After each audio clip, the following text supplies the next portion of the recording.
പെരിന്തൽമണ്ണയിൽ നിന്ന് തുടങ്ങി പെരിന്തൽമണ്ണയിൽ അവസാനിക്കുന്ന ഒരു കിടിലൻ റോഡ് ട്രിപ്പ് പോയി വന്നാലോ? നമ്മുടെ കേരളത്തിൻ്റെ മുത്തങ്ങ ഫോറസ്റ്റും അതുപോലെ തന്നെ ബന്ദിപ്പൂരിൻ്റെ ടൈഗർ റിസർവ് ആയിട്ടുള്ള ബന്ദിപ്പൂർ ടൈഗർ റിസർവും അതുപോലെ നമ്മളെ തമിഴ്നാടിൻ്റെ ടൈഗർ റിസർവ് ആയിട്ടുള്ള ആനമലൈ ടൈഗർ റിസർവും എല്ലാം താണ്ടിയുള്ള ഒരു കിടിലൻ യാത്ര. ഈ റൂട്ടിൻ്റെ പ്രത്യേകത എന്താണെന്ന് വെച്ച് കഴിഞ്ഞാൽ നമ്മൾ യാത്ര ചെയ്യുന്നത് ഫുള്ള് ടൈഗർ റിസർവിലൂടെയൊക്കെയാണ്. അതുകൊണ്ട് തന്നെ നമുക്ക് നല്ല അനിമൽ സൈറ്റിംഗ് ഉണ്ടാവും. ആനയും കരടിയും ഉള്ള അനിമൽസിനെ നമുക്ക് റോട്ടിൽ നിന്ന് തന്നെ കാണാൻ പറ്റുന്ന ഒരു കിടിലൻ ഓപ്ഷനാണ്. 3 സംസ്ഥാനങ്ങളിലൂടെയാണ് ഈ പാത പോകുന്നത്. അതുപോലെ തന്നെ നമുക്ക് 3 സംസ്ഥാനങ്ങളിലൂടെ കിടിലനായിട്ട് റോഡ് ട്രിപ്പ് അടിച്ചു വരാം. ശരിക്കും പറഞ്ഞു കഴിഞ്ഞാൽ ട്രിപ്പ് സ്റ്റാർട്ട് ചെയ്യുന്നത് നമ്മൾ പെരിന്തൽമണ്ണയിൽ നിന്നാണ്.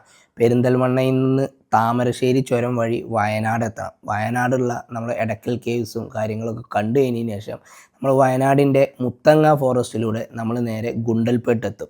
ഗുണ്ടൽപേട്ടിൽ നിന്ന് ഗോപാൽസ്വാമി ഹിൽസും അതുപോലെ തന്നെ അവിടുത്തെ കൃഷികളും കാര്യങ്ങളൊക്കെ കണ്ട് നമ്മൾ നേരെ യാത്ര തിരിക്കുന്നത് കർണാടകയുടെ റിസർവ് ഫോറസ്റ്റ് ആയിട്ടുള്ള ബന്ദിപ്പൂർ ടൈഗർ റിസർവിലൂടെയാണ്. അവിടുന്ന് നേരെ നമ്മൾ വന്നു കഴിഞ്ഞാൽ ആനമലൈ ടൈഗർ റിസർവിലാണ് നമ്മൾ എത്തുന്നത്. ആനമലൈ ടൈഗർ റിസർവിൽ നിന്നും നമ്മൾ നേരെ മസിനഗുഡി വഴി ഊട്ടിയിലേക്ക് നമ്മൾ പോകും. ഊട്ടിയിലുള്ള എല്ലാ സ്ഥലങ്ങളും കണ്ടതിന് ശേഷം നമ്മൾ നാടുകാണി നിലമ്പൂർ വഴി നമ്മൾ നേരെ പെരിന്തൽമണ്ണ എത്തും. ഇതാണ് Perinthalmanna to Perinthalmanna road trip.